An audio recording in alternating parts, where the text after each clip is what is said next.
Napoléon est surtout connu pour être un chef de guerre. Le nom de ses batailles résonne encore dans les mémoires, Austerlitz, Friedland, Wagram, la Moskowa.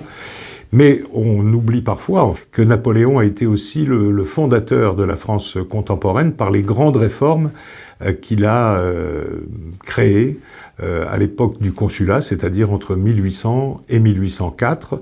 Il a lui-même parlé de masses de granit qu'il a voulu jeter sur le sol de France, et ces masses de granit existent encore largement aujourd'hui.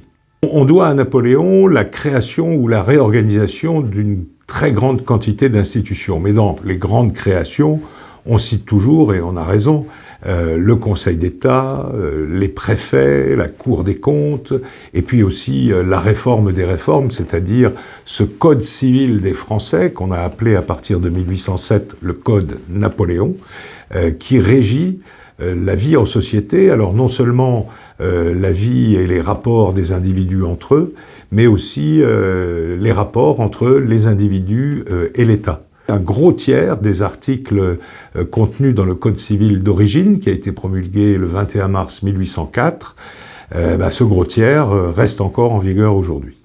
La jeunesse doit connaître l'histoire de Napoléon, d'abord parce que c'est un passé qui nous est commun. Alors c'est un passé qui a ses ombres, qui a ses lumières.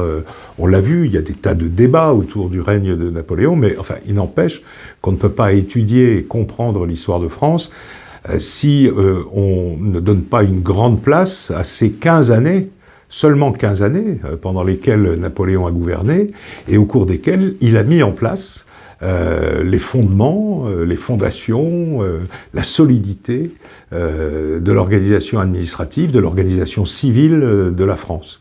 On pourrait dire que Napoléon est le fondateur de la France contemporaine et un peu le protecteur de la France depuis 200 ans.